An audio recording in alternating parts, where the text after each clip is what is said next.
Hi all, this is Pat, the serial gamer. And I think that as gamers, we all have these series that you hear about them here and there and you just don't try them out.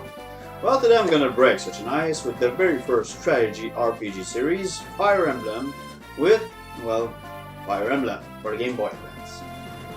Before we jump right in though, I must admit I'm not the biggest fan of strategy RPGs myself.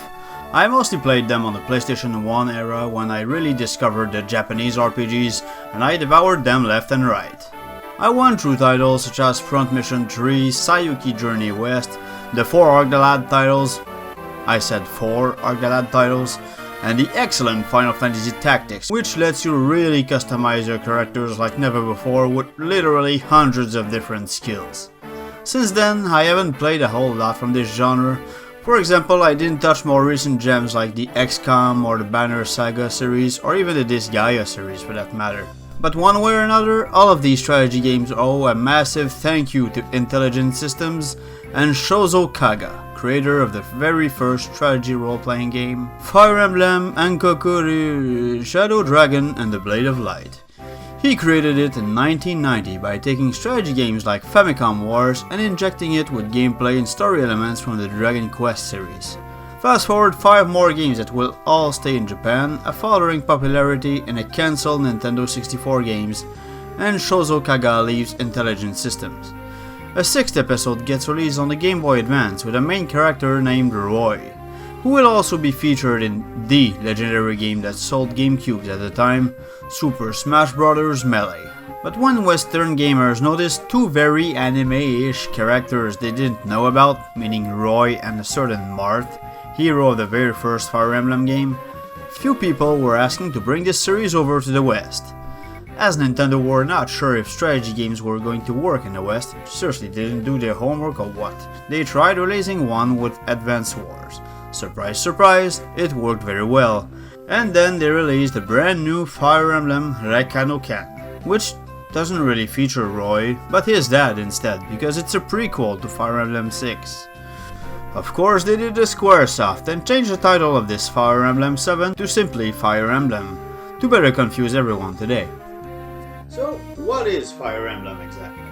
Okay, to start off, when I talk about the game itself, I'll say Blazing Blade, the new official name of the game, or I won't survive this video. Also, seeing as I don't know this series quite well, I will not compare it to other games in the series. It's very possible that a lot of things I'll talk about here could be applied to the series at large. I'll mention it when I can, but mistakes are possible. The story of Blazing Blade takes place on the continent of Eleb, where 2000 years prior, humans and dragons lived in harmony. Eventually, of course, a war broke out and the humans, God knows how, pushed the dragons back to another world. And as the game begins, you're a strategist who will guide 3 lords to their destiny. So as I said, Fire Emblem is a strategy series. The fighters are on a grid, and as a strategist, you give the orders of where you want them to go in the order you want, and when they are beside an ugly bad guy, they can give them a wall-up with a very stylish and fluid animation. Is the strategist wandering around the battlefield yelling his orders to his troops? Is he a telepath? It's not important, but I like the first option. Go there and wait! Destroy him! Talk to him and become friends! Buy a steel lance! Another one! Another one! Another one! And what I thought was cool and why Blazing Blade might be a great entry point for the series is that before going all in with the story, the game makes you play the story of Lyn, the girl from the plains of Sake, who is actually the hidden granddaughter of the Marquess of the Kaidan region. And in fact, Lyn is an alias she uses to hide her real name, Lindis. So many hours spent looking for a name. So basically you escort her to her home for the first 10 chapters of the game, while her uncle, who does indeed looks like the most trustworthy guy on the planet of course, wants to usurp the throne for himself. During all this, she makes a good bunch of companions on the way, and makes a few stops here and there, and actually, it amounts to a big tutorial of 10 battles to teach you how the game works. After that, you skip a whole year and start the tale of the 2 other lords, Eliwood, who wants to find his vanished father, and Hector, his friend who is along for the ride. The story in and of itself is okay. The first part of Eliwood's story gets a bit drawn out after a while, but when you get to the meat and potatoes in the second half, it gets much more interesting. But unfortunately, the story is not the game's strong point. It is well written, and my favorite sentence is "Fairy's hair is here, say that 5 times fast." It's not much of a spoiler, but eventually Lynn does join Hollywood and Hector on their quests, and it's a great day when it happens, as Lynn is just untouchable. She does a critical hit about 25% of the time. I don't think I need to say too much about Hector, and Hollywood, quite frankly, he's just there. He's supposed to be the well-balanced guy of the bunch, and, well, that's why he just happened to be the most average Joe on the battlefield for me, trailing behind everyone else most of the time. As you may have guessed, in Blazing Blade you just don't send your soldiers randomly on the battlefield, because they're gonna get destroyed.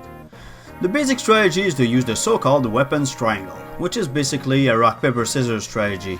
So axes are stronger than lances, which are stronger than swords, which are stronger than axes. At every action, your warriors gain EXP, more if they kill their targets, and when you get to 100 they gain a level with a stat boost, which might range to a wall of stats to a +1 to hit points, and even to situations that will make you glad to be alive. Eventually, they can use a special item to evolve into an even greater class, which enables them most of the time to use a second weapon type and to have a really massive stat boost. You also need to consider that both the enemies and your soldiers will always counterattack when they're in range. And as you get further into the game, more options open up, like magic or thief class. Some classes are on horseback, others can fly with a Pegasus and they turn into paper mache in front of archers.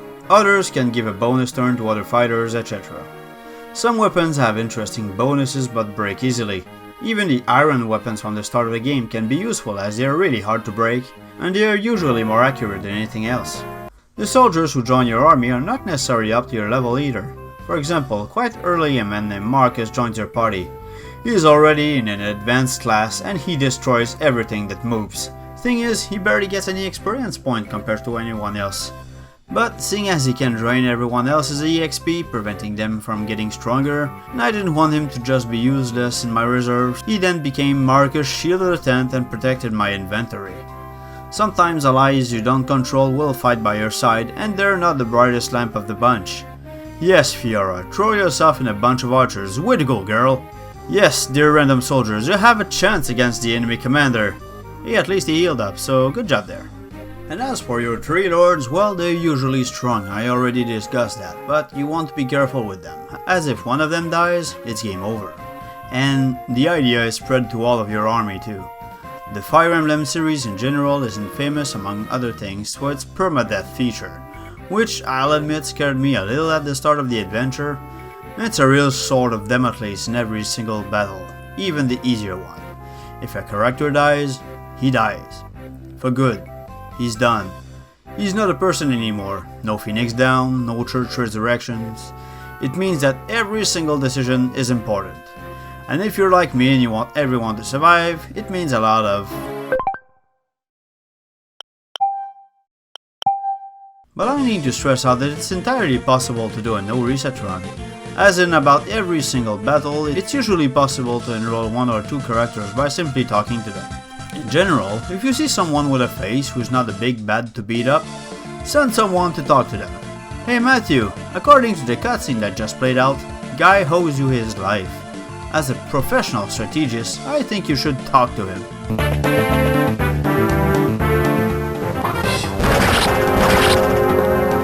Okay, let's be more careful. And that brings me to another aspect I really love compared to other games of this genre. In a lot of missions, you can just explore, get in everyone's houses to have a chat with people who don't wonder who you are at all, and often they'll give you items, a bit of background about what's going on, just join your army, or give you an entire side quest with a bonus chapter. There are also shops, so each character can buy weapons and items. Now, why can't you just do it between battles? That's a very good question indeed. In a few maps that are more in a castle or a dungeon, all of this is replaced by chests and doors that a thief or someone with a key can open. But you do need to be careful, as enemy thieves can also open chests, and at least they have the decency of shouting what was in the chest, so you know what you have missed. Oh my god, a brave axe! As for the overworld maps, some barbarians can also pillage towns before you get to them, so hurry up. And a good part of this game's charm is in its mission variety. You can be on a riverside like a lot of other missions, but then fog will literally blind you, or snow might hinder your troops' movements. You might need to save a magic Rambo from... well, yeah, he doesn't really need to be saved, doesn't he? In a castle, the lights might go out and the game might cast to a very long-range magic for the very first time, one-shotting someone from out of nowhere, because that's fair, isn't it? And despite all that, the game of the battle is 90% of the time to reclaim a space like a throne or something with Ellie would. Yes, even Lynn's throne, which she can't reclaim herself because, yeah, it's just weird. More often than not, this spot is protected by some kind of commander who can often destroy you in one blow if you're not careful. Yay! Reset after an hour-long battle. It's fun, isn't it? In most battles, between you and your objective, you'll have to beat up more than 20 pawns with your battalion of about 15. Now I admit that when you're used to fights with 5 or 6 on each side like in Final Fantasy Tactics, it's quite a shock. Especially towards the end of the game when, oh my god! Yes, you have to add reinforcements to that number, of course. Well, it does look insane when you see that, but at this point your guys should be able to one-shot everything. Speaking of them, it brings me to an interesting point, because as you can guess, with over 40 playable characters, they're not all relevant to the story itself, but they're not all cardboard boxes with a sword either. As they fight side by side with their companions, some friendships, and even more, can bloom on the battlefield, and characters can have support conversations with each other, which can teach you more about their past, and in some cases might even change their ending. When a pair of characters become close enough, apparently it can give them a stat boost. I say apparently because I admit that for all the details the game explains to you, it's very vague concerning these conversations. It doesn't precisely tell you what triggers them or what they do. You just have a menu of who can talk to whom that is added about 75% through the game. When I play a game for review, I try as much as possible to stick to what the game and the instruction manuals tell me. But even the manual doesn't say a whole lot about it. They're actually triggered with the number of turns they spend literally side by side, and from what I've read after finishing the game, some of them can get very interesting, and weirdly enough, the number of conversations you can get is limited. So, great potential, but poorly explained and implemented. And I'm sure later games make this feature much better actually. Other than that, between the battles themselves, there's nothing. There are scenes that move the plot forward, of course, the battle set up to exchange items between characters and inventory manager Merlinus you find later. And that's it. You can't buy items, you can't grind EXP, which can keep the challenge of the game intact. What? Did I say you can't grind EXP to gain levels? Ladies and gentlemen, let me introduce you to the arena, where you can send your guys to fight, while betting and gaining money in the process, and you can also potentially reduce the challenge of the game to Ash. And you know that mini-boss guy seems like a genuinely good man, so he deserves to have a longer life. For a good chunk of the game, I wasn't sure if the story would impose characters to use, so I was continually rotating those that had less stats to not have problems with underleveled characters later. But luckily it doesn't really happen, so don't worry about it. The game takes about 30 to 40 hours to complete with over 30 maps, and a lot of variety.